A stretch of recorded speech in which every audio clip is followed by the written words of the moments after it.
우리 함께 나눌 하나님의 말씀은 여호수아서 5장 그리고 6장에 있는 말씀입니다. 제가 오늘 말씀 본문 봉독합니다. 여호수아 5장 13절부터 봉독합니다. 여호수아가 여리고에 가까이 이르렀을 때에 눈을 들어 본즉 한 사람이 칼을 빼어 손에 들고 마주서 있는지라. 여호수아가 나아가서 그에게 묻되 너는 우리를 위하느냐 우리의 적들을 위하느냐 하니, 그가 이르되 아니라 나는 여호와의 군대 대장으로 지금 왔느니라 하는지라. 여호수아가 얼굴을 땅에 대고 엎드려 절하고 그에게 이르되 내 주여, 종에게 무슨 말씀을 하려 하시나이까. 여호와의 군대 대장이 여호수아에게 이르되 내 발에서 신을 벗으라. 내가 선 곳은 거룩하니라 하니 여호수아가 그대로 행하니라. 여호수아 6장 1절부터 봉독합니다. 이스라엘 자손들로 말미암아 여리고는 굳게 닫혔고 출입하는 자가 없더라. 여호와께서 여호수아에게 이르시되 보라, 내가 여리고와 그 왕과 용사들을 내 손에 넘겨 주었으니 너희 모든 군사는 그 성을 둘러 성 주위를 매일 한 번씩 돌되 엿새 동안 그리하라. 제사장 7은 7 양각 나팔을 잡고 언약궤 앞에서 나아갈 것이요 7째 날에는 그 성을 7번 돌며 그 제사장들은 나팔을 불 것이며, 제사장들이 양각 나팔을 길게 불어 그 나팔 소리가 너희에게 들릴 때에는 백성은 다 큰 소리로 외쳐 부를 것이라. 그리하면 그 성벽이 무너져 내리리니 백성은 각기 앞으로 올라갈지니라 하시니라. 아멘.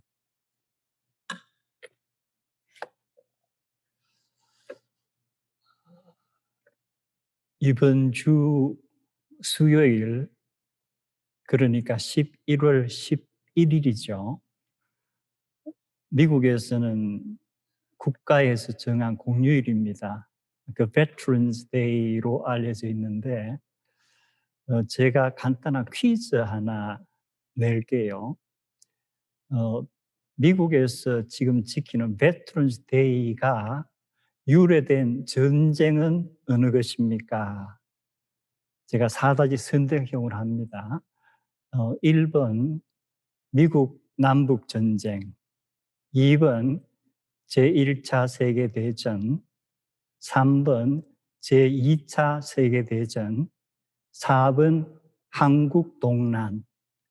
이 넷 중에서 이번 주 수요일이 되면은 미국이 지키는 Veterans Day는 어느 전쟁과 관계가 있습니까?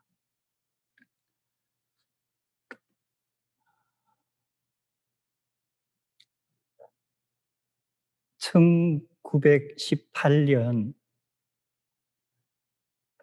11월 11일 오전 11시에 유럽 전선에서 독일이 우리는 더 이상 전쟁을 치르지 않겠다 하면서 연합국 측과 협정을 맺습니다. 그래서 우리가 Armistice Day, 전쟁이 끝나는 협정인데, 이 날을 기념해서 매년 11월 11일을 미국에서는 Veterans Day로 정했습니다. 우리말로는 제향 군인의 날이라고 흔히 표현을 합니다. 그런데 미국에서는 5월 달에 현충일도 있고 국군의 날이 또 따로 있습니다. 그 차이는 미국의 Armed Forces Day는 현재 미군에 복무하고 있는 군인들을 기념하는 기념일이고, Memorial Day 현충일은 전쟁이나 군 복무에서 나라를 위해 죽은 사람들을 기념하는 것이고, 베트런스 데이는 이제는 성격이 조금 변해서 군의 복무를 마치고 지금도 살아있는 군인들을 기념하는 날입니다. 그래서 베트런스 데이의 유래는 1918년에 끝났던 1차 세계대전이 유래가 되었습니다. 미국이 참전해서 결국은 승리를 이끌었지만 그 한 4년 넘게 치러지는 전쟁 동안에 미국이 참전한 것은 그 2년 반 정도 지난 후에요. 그래서 그 전까지는 거의 대부분의 그 싸움이 영국과 프랑스군에 의해서, 그리고 특히 이제 전장은 프랑스에서 주로 많이 치러집니다. 제가 오늘 새벽 5시에 그 영상을 통해서 영국에서 이 날을 기념하는 그 기념식을 쭉 1시간 넘게 지켜보았는데, 영국에서는 이 날을 Remembrance Sunday라고 합니다. 그래서 Remembrance Sunday 해가지고 1918년에 끝난 1차 세계대전에서 이제 죽은 그 영혼들을 기념하는데, 이것은 영국의 왕실, 그리고 지금 현재의 이제 민간 정부, 그리고 영국 성공회가 공동으로 하는 일종의 예배 형식입니다.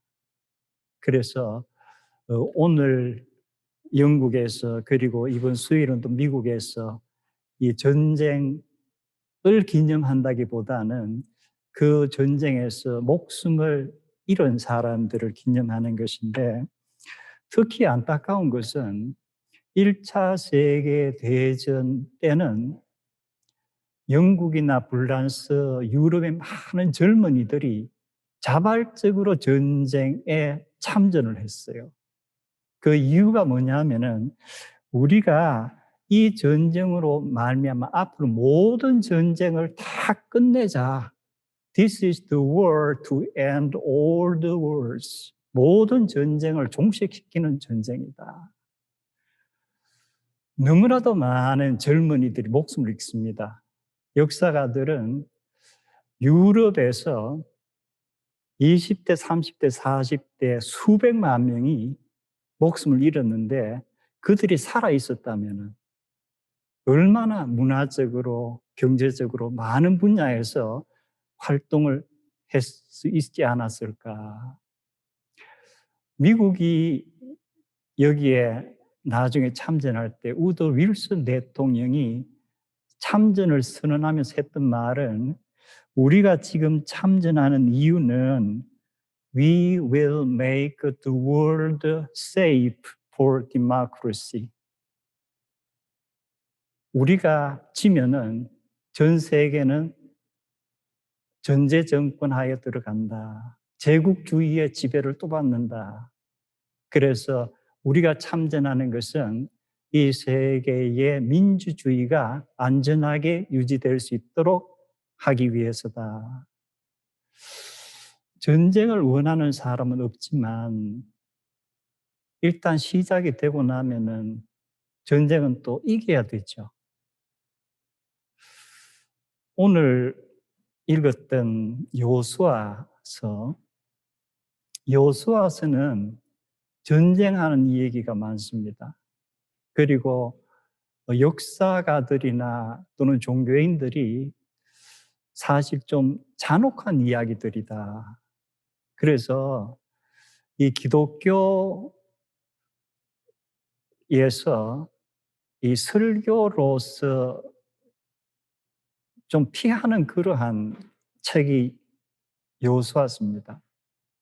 그런데 우리가 지금 세계 역사를 보면은 인간이 원치 않지만 전쟁은 어떻게 보면 inevitable, 인간이 숨쉬고 거동하는 한 아마 전쟁은 끝나지가 않을 것 같다. 그렇다면은 성경을 통해서 우리가 어떤 것을 좀 깨달아야 할까? 오늘 제가 처음에 읽었던 여호수아서 5장 같은 경우, 여호수아서는 역사의 기록입니다. 성경 전체가 역사의 기록이죠. 그런데 우리가 일반적인 역사와는 분명히 성경의 역사는 다릅니다. 일반적인 역사의 기록과 기록 방식도 좀 달라요. 현재 우리가 역사를 기록하는 그러한 잣대로 보면은 이 고대 시대의 역사는 우리가 그대로 받아들이기에 분명히 문제점들이 많습니다.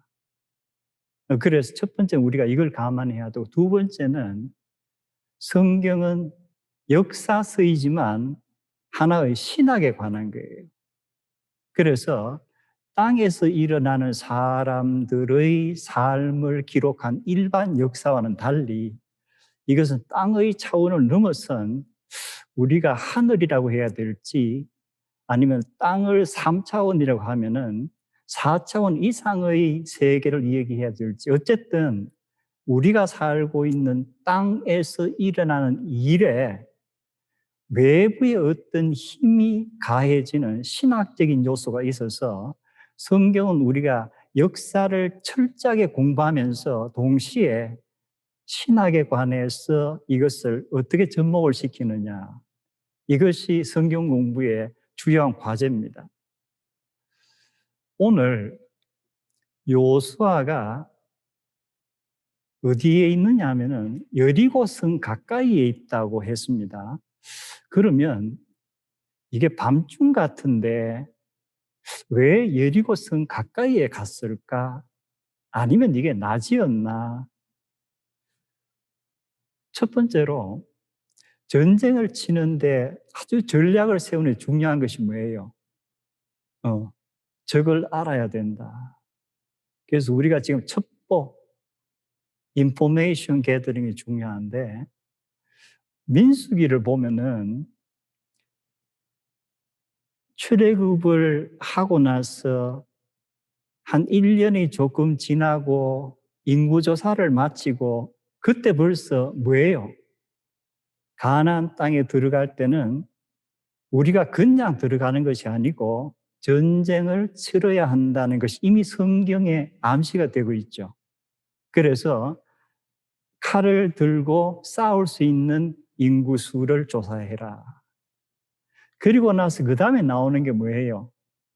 여호와의 명령에 따라서 모세가 12명의 정탐꾼을 가나안 땅으로 파견해서 이들이 약 40일 정도를 그곳을 정탐을 합니다. 여기에는 그냥 적과 꿀이 흐르는 땅으로만 돼 있지만 군사적인 면에서 이들이 정탐했을 때는 과연 그곳에 사는 주민들이 앞으로 우리가 전쟁을 하려면은 우리가 어떤 전략을 세워서 그들과 싸워야 될까?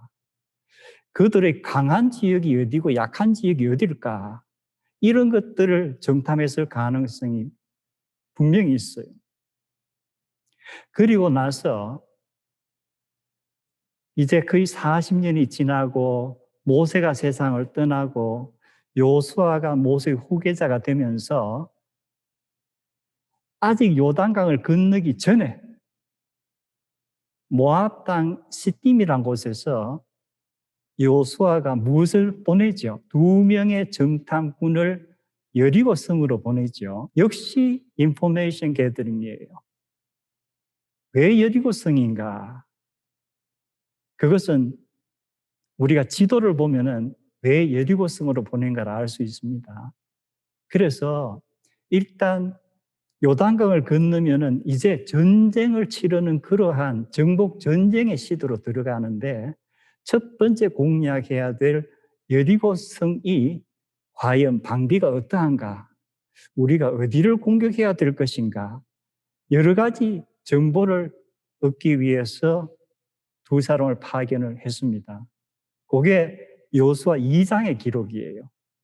그리고 여호수아 3장에서 우리가 지난주에 보았던 무슨 이제 요단강을 건너면서 본격적으로 이스라엘 민족이 이제 전쟁을 치르는 그러한 시대에 들어갑니다.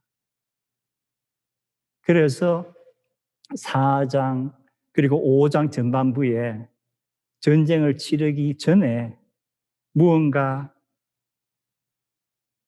이스라엘 민족의 정체성을 회복하는, 그리고 다짐하는 그런 어떤 여러 가지 행사가 있고, 드디어 여호수아가 아마도 길갈이라고 하는 곳에 진을 치고 있었는데 거기에서 혼자 갔는지 몇 명의 군사를 데리고 갔는지는 기록이 없지만 아마 여리고성 가까이, 근데 어떤 번역에는 여리고성 안으로라고 되어 있어요.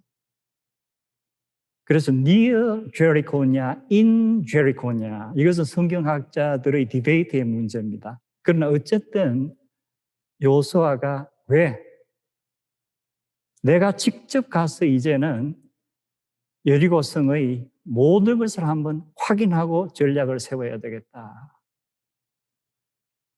여기까지는 우리가 일반 역사와 꼭 같아요. 모든 군 지휘자가 전쟁을 치르기 위해서 준비하는 작전의 일환입니다.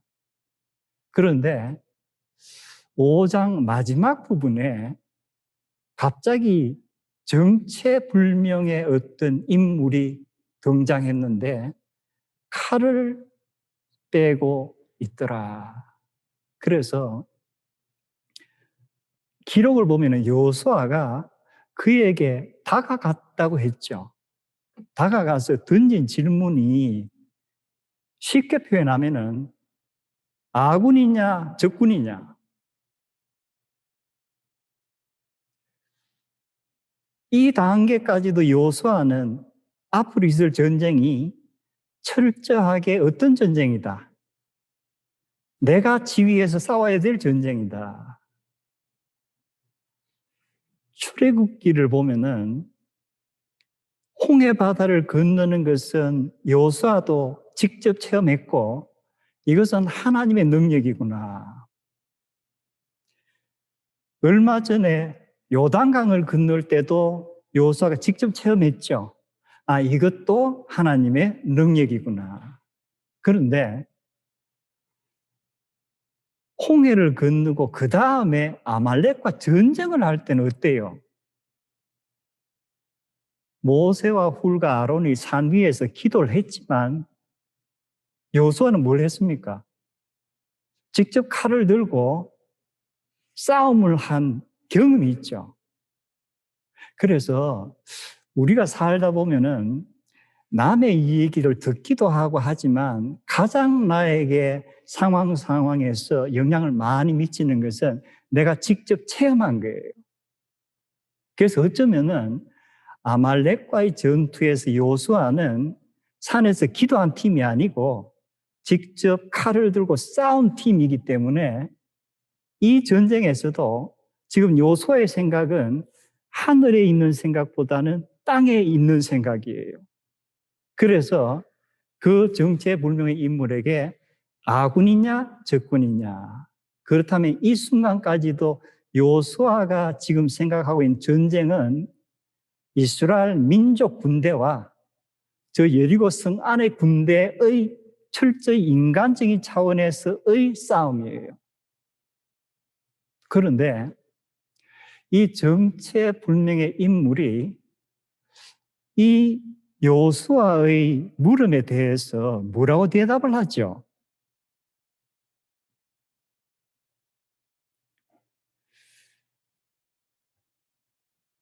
영어로 보니까 Are you for us or for our enemies? 이렇게 물었습니다. 아군이냐 적군이냐. 대부분의 영어 번역에는 나이들이라고 번역을 했어요. 그럼 우리가 아군도 아니고 적군도 아니라는 답인데 히브리 원어를 직역하면은 나이들이 아니고 no예요.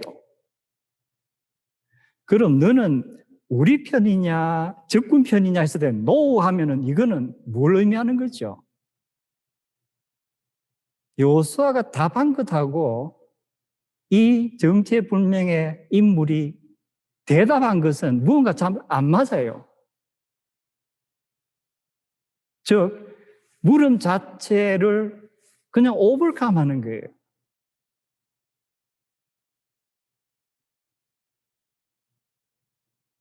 많은 구약 성경학자들은 나의들이라고 하는 이 번역은 그냥 우리가 쭉 읽어내가 인간적인 차원에서의 번역이다. 아군이냐 적군이냐 했을 때 아군도 아니고 적군도 아니다. 그런데 정확한 번역은 no다. 그렇다면 no란 것은 여호수아 너는 지금도 아군과 적군을 말하면서 이 전쟁이 인간적인 차원에서 치러질 것으로 생각하는데 no, 그건 아니다. 그러면서 다른 세력이 있다는 거예요. 나는 하나님의 군대를 지휘하는 인물이다.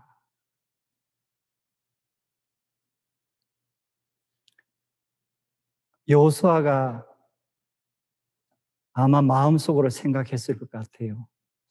아말렉 족과의 싸움을 내가 치르고 나는 이 싸움도 내가 칼을 들고 앞장을 서서 나가야 되는 싸움으로 생각했는데 이 싸움은 아말렉 족과의 싸움과는 차원이 다른 거구나. 그때는 모세와 아론과 훌이 기도는 했지만 그것도 역시 인간이 볼 때는 인간적인 모습이에요. 그런데 직접 여호와의 군대의 대장이라고 하는 정체불명의 인물이 나타나서 이 이야기를 하는 것을 듣고 여호수아가 여리고 전쟁에 대해서 자기가 지금까지 생각해왔던 것 모든 전략들이 이걸 우선은 제고해야 되겠구나. 그리고 무릎을 꿇고 내가 무엇을 해야 됩니까? 그때 이 정체불명의 인물이 뭐라고 하죠? 내 발에서 신을 벗으라. 그 땅은 거룩한 땅이다. 이 말을 들었을 때 역시 여호수아에게 떠오른 다른 어떤 이야기가 있었을 거예요.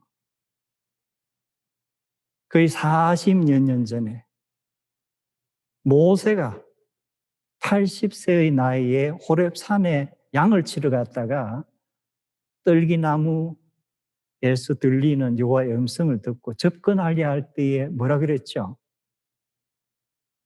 너가 선 곳은 거룩한 땅이니 내 발에서 신을 벗으라.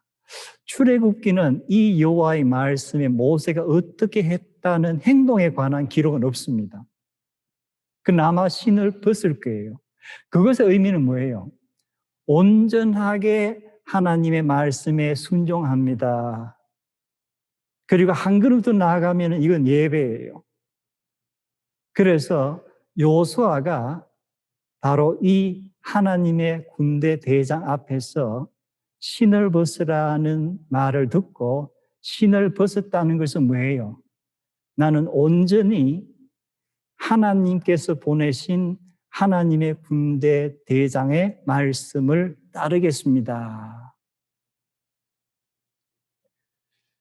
우리가 요한복음을 보면은 사람들이 예수님과 대화하면서 우리가 어떻게 해야 하나님의 일을 합니까? 했을 때 예수님께서 아주 의미심장한 말씀을 하세요. 하나님께서 보내신 자를 믿는 것이 하나님의 일을 하는 것이라.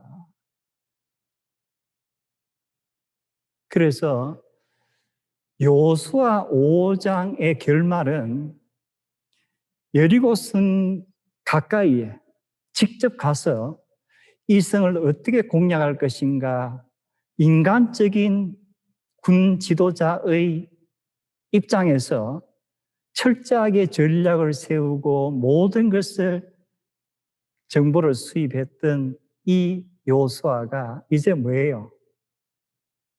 나의 모든 전략을 일단은 내려놓고 하나님의 군대 대장의 지휘에 내가 따라야 되겠다. 이제 전쟁의 차원이 평범한 인간들이 싸우는 3차원의 전쟁에서 4차원 그 이상의 하나님의 능력이 직접 개입하는 전쟁이 되는 거예요. 아말렉과의 전투와도 차원이 또 달라요.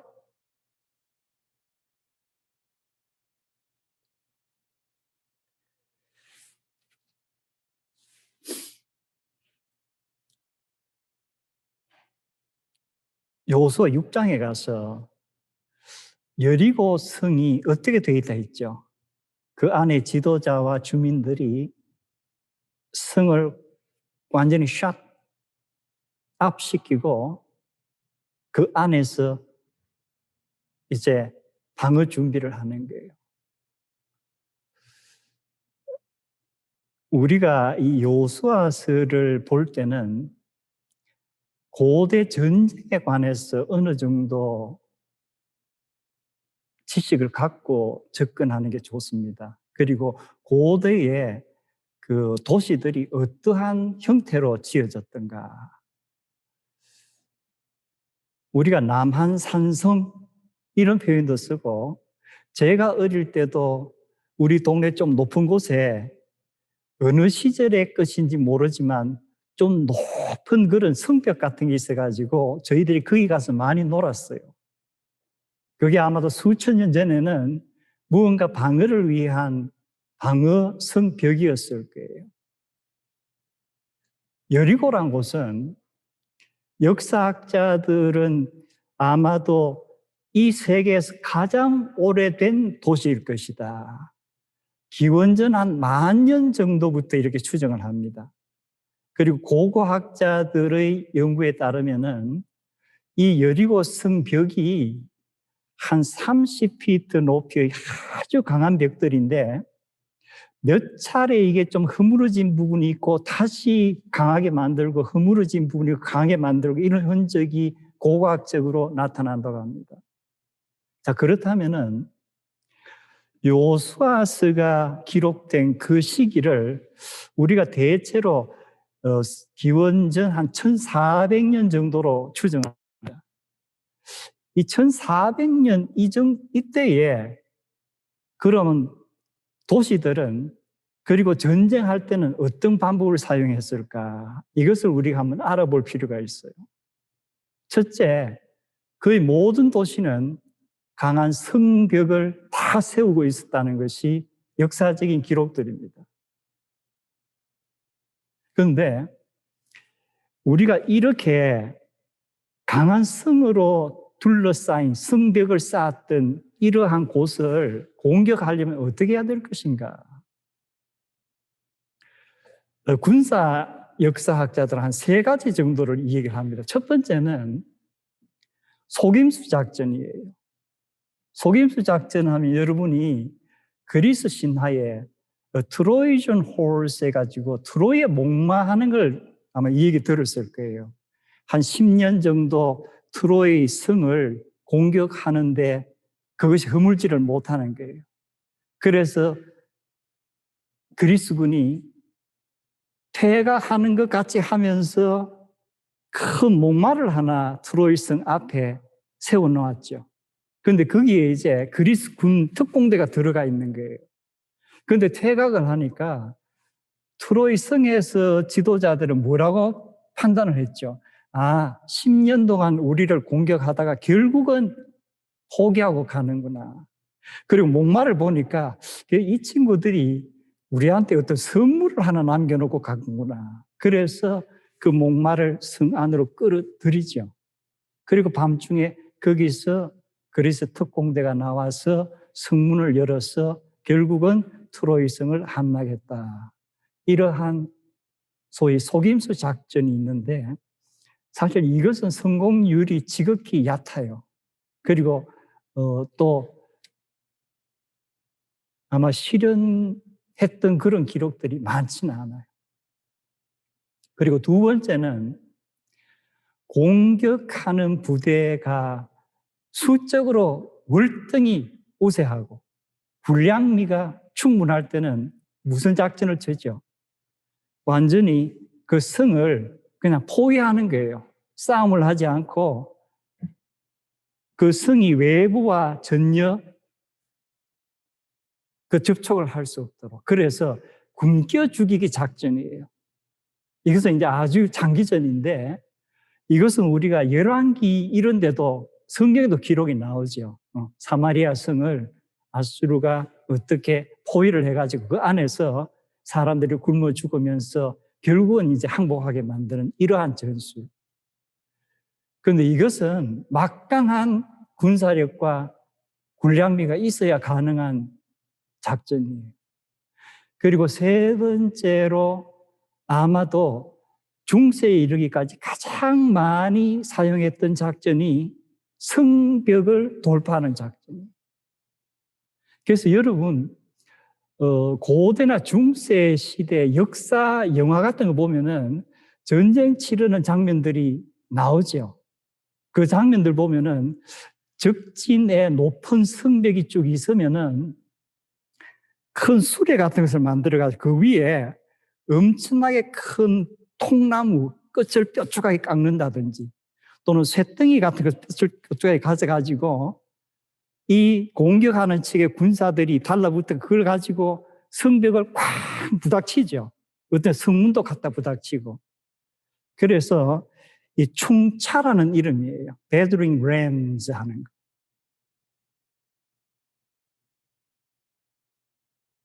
그리고 또 많이 쓰이는 것이 불 같은 것을 담아가지고 확확 쏘아서 그 공격하고자 하는 성 안으로 던져넣는 거예요. 큰 돌 같은 거. 근데 이것은 중세 시대에는 많이 쓰였는데 요수아 시대에 이런 것이 개발됐다는 기록이 없어요. 이것은 개발이 훨씬 이후예요. 그렇다면은 요수아가 여리고성을 공격했을 때는 어떤 전략을 썼을까? 그 당시의 방법은 그냥 약한 성벽 부분을 공격하는 거예요. 그래서 우리가 여리고 성 이야기가 항상 성벽의 이야기가 나오는 거예요.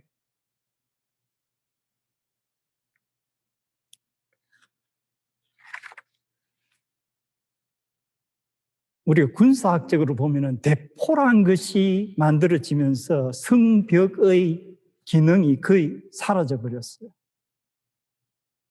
그런데 여호수아 시대는 대포가 없던 시대니까 또 충격을 가할 수 있는 이런 것도 없었고, 그렇다면은 결국 여호수아가 정탐꾼을 보내고 본인이 직접 가서 여리고성을 이렇게 돌아보았다면은 가능성은 이 벽 중에 그래도 가장 공격할 취약점이 있는 벽이 있을까? 그리고 여리고 성 안의 사람들도 분명히 여호수아의 이스라엘 군이 성벽 정면 돌파를 감행할 거라고 기대하고 완전히 안에서 이제 방어를 펼치고 있는 이 상황이 여호수아서 기록에서 우리가 감지할 수 있는 내용입니다. 그런데 여호수아도 아마 그런 전략을 꾸몄을 거예요.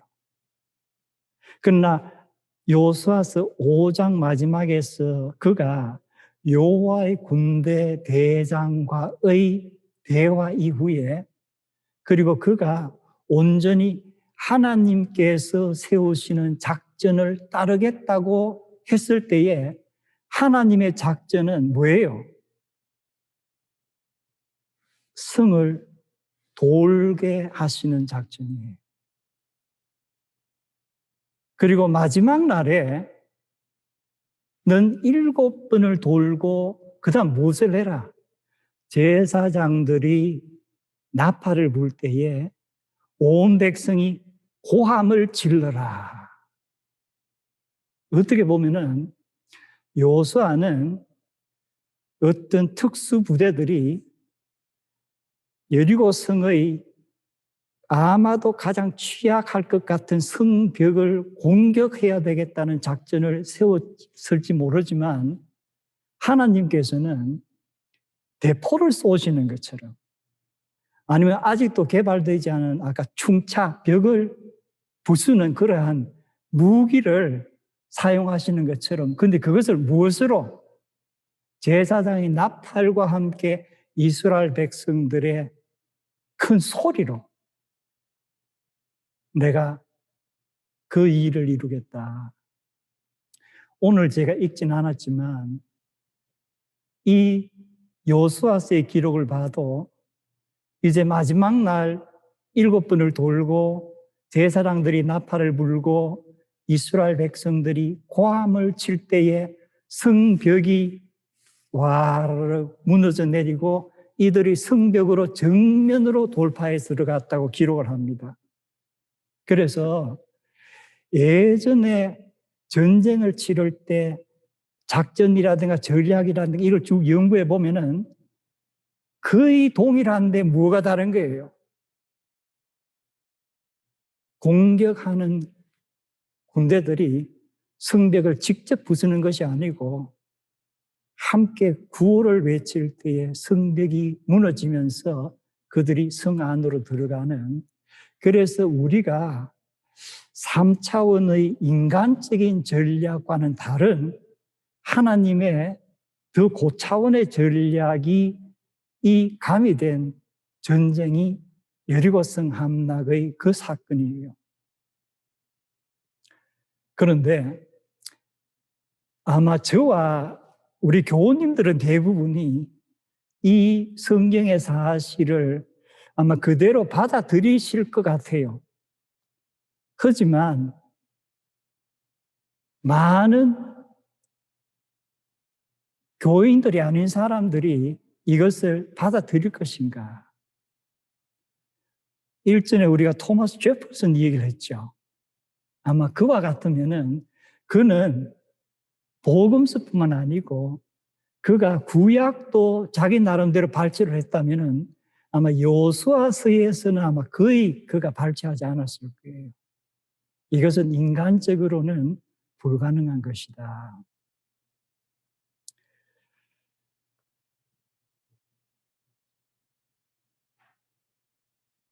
제가 객관적인 몇 가지 말씀만 드릴게요. 첫 번째, 여리고성을 종교와는 상관없이 철저하게 학구적으로 연구한 고고학자들의 연구 자료들을 보면은 여리고성이 아까도 제가 말씀드렸지만 무너지고 개축하고 한 흔적들이 남아있는 것 같은데 그들의 결론은 지진과 연결을 시켜요. 이곳에 지진이 중동에서 좀 크게 일어나는 지역이다. 그렇다면은 여호수아서에 기록된 이스라엘 백성이 함성을 찔렀을 때 성벽이 무너졌다 하는 이것이 과연 지진이라는 어떤 내추럴한 피노미넌과 어떻게 보면은 일치한 것인가? 그건 알 수가 없어요. 그냥 고고학자들의 이곳에서 지진으로 인해서 성벽이 무너진 그런 흔적들이 있다. 그 다음에 지금부터 한 30여 년 전에 그 시사 주간지 타임에 어떤 기사가 실렸느냐 하면은 공중에서 위성이 여러 곳에 이렇게 사진을 찍었는데 그 중에서 이 성경과 고고학자들이 여리고성이 있었을 것으로 추정하는 그 지역의 사진을 찍어서 전송을 했는데 이것을 지질학자들과 이렇게 연구를 해보니까 그 일대의 집안에 어떤 현상이 나타나느냐. 정확하게 무슨 일이 있는지 모르지만 엄청나게 큰 무게의 어떤 구조물이 순식간에 넘어져 내리면서 그 땅에 충격을 준 흔적들이 나타나더라. 물론 지질학자들이 어떠한 기준으로 그러한 결과를 냈는지 저희들 같이 일반적인 사람은 알 수가 없습니다. 그러나 역시 위성으로 찍은 사진으로서 확실한 것은 여리고성이 한꺼번에 무너져 내렸구나.